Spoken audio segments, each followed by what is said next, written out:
Bonjour à tous les amis, j'espère que vous allez bien.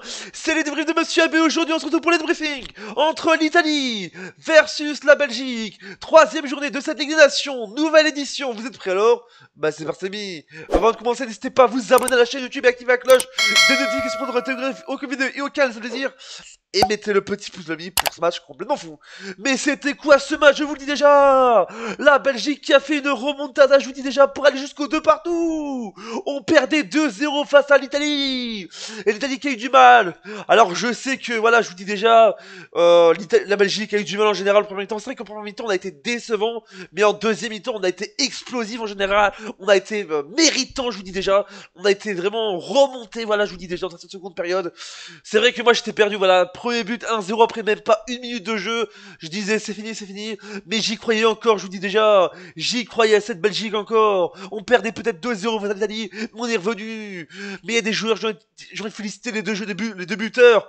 Bah, de ce match en général, bien sûr, Maxime de Kuiper et Leandro Trossard. C'est vrai que quand on avait vu la liste vendredi passé, vous l'avez peut-être vu, moi aussi je l'ai vu, quand la liste est sortie vendredi dernier, on s'est dit, ouais, c'est fini la Belgique, y a pas Lukaku, y a pas De Bruyne, c'est fini. Mais là, on l'a fait en général. Je sais qu'on s'est dit, c'est fini, voilà, parce qu'on va avoir deux gros matchs, on affronte l'Italie ce soir, deux partout, et on affronte lundi, à domicile, la France, à domicile lundi, chez nous en Belgique, je vous dis déjà, donc je vous dis, c'est deux gros matchs très importants en général, parce que c'est vrai que quand tu vas au classement, on est troisième avec 4 points, deuxième l'équipe de France qui a gagné aujourd'hui, et l'Italie qui a 7 points, donc voilà, je vous dis, tout peut arriver, comme je vous dis, on a 2 points de la France, donc si on gagne lundi face à la France à domicile en plus, donc on a un avantage, on peut repasser devant, on peut repasser la deuxième place, mais je vous dis, quel match spécial, on va pas se mentir, il y a eu du suspense, du divertissement, des masterclass, et des montagnes russes, c'est les montagnes russes, des fois tu pleurais, t'étais heureux, tu pleurais, t'étais triste, et puis t'étais heureux, je vous dis déjà, mais je vous dis, quel match de dingue en général,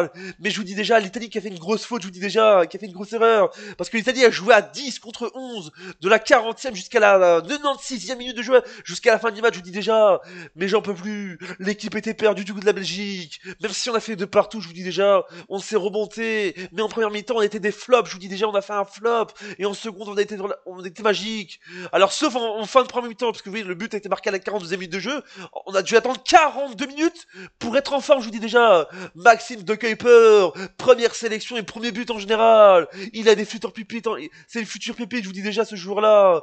Mais je vous dis déjà, quel match, je vous dis déjà, voilà, ce quitte sur ce score de 2 partout, voilà, je vous dis déjà, on espère, là, tout semblait parfait pour l'Italie jusqu'à ce que Lorenzo Pellegrini prend le carton rouge, voilà, c'est une faute, voilà, il y a plein de gens qui disent que c'est une faute relativement inutile, mais je vous dis déjà, pour une exclusion, mais voilà, je vous dis, c'est l'arbitre qui choisit, en général, et bien sûr, la squadra qui reste toujours en tête de ce classement avec donc 7 sur 9 en général, la squadra Azura qui est toujours premier avec ce 2 partout, mais je vous dis, c'était fou en général, alors Doku il a eu du mal en général, je vais parler de Doku en général là, il a eu du mal en général, parce que c'est vrai que ça a été dur en général, il avait du mal en général, il perdait de ballon en général, parce que l'Italie très bonne équipe, hein, je vous dis déjà, l'équipe italienne qui a été très une bonne équipe, et c'est vrai que quand je reviens sur sa carte, c'est vrai que quand j'ai vu le carton rouge, c'est vrai que c'est quand même une faute inutile en général, et là je vais dire que je défends l'Italie, mais c'est vrai qu'en général, voilà, le carton rouge était peut-être trop dur, mais comme je dis, voilà, malheureusement on peut rien faire, les bien, voilà, je vous dis déjà. Mais je vous dis en général, on va revenir au match, l'ami. Maxime de Kuiper, l'ami, ce joueur, il est trop fort, je vous dis déjà. Il va chercher, je vous dis déjà. Il peut aller loin, ce joueur-là.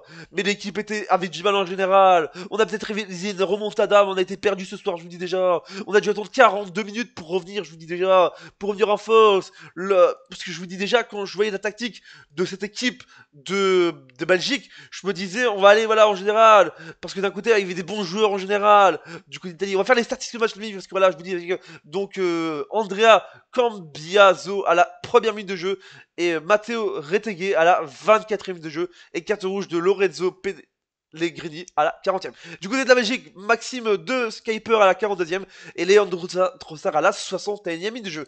Les statistiques de match, donc 8 tirs pour la Belgique, non pour l'Italie, 8 tirs pour l'Italie, excusez-moi, 12 pour la Belgique, 3 tirs cadrés pour l'Italie, 4 pour la Belgique, 32% de possession pour l'Italie, 62 pour la Belgique, 2 cartons jaunes pour l'Italie, 1 pour la Belgique, 0-0 carton rouge pour les deux nations. Ah non, 1 carton rouge pour l'Italie, 0 pour la Belgique. Je vous dis, c'est les aléas du direct, c'est les aléas du direct dans la vidéo, je vous dis déjà. 1 heure hors-jeu pour l'Italie, 1 pour la Belgique, et enfin 0 corner pour l'Italie et 12 pour la Belgique. Oui, on a fait beaucoup de corners, mais je vous dis, c'est trop truc, et j'espère que lundi, on va prendre nos revanches face à l'équipe de France, parce que je crois qu'on a fait quand même, je vous dis déjà, j'espère que la Belgique va se réveiller, je vous dis déjà, et pourquoi pas aller chercher la victoire lundi, mais je vous dis, on a quand même fait un bon match ce soir, malgré le 2 partout en général, et j'espère que la Belgique sera mieux lundi contre l'équipe de France en Ligue des Nations à domicile. Voilà la fin de la vidéo, j'espère que vous a plu, abonnez-vous, activez la cloche, mettez le pouce bleu. Dites-moi ce que vous pensez de ce match dans les commentaires. Supporters et sportrices de la Belgique et supporters et sportrices de l'Italie.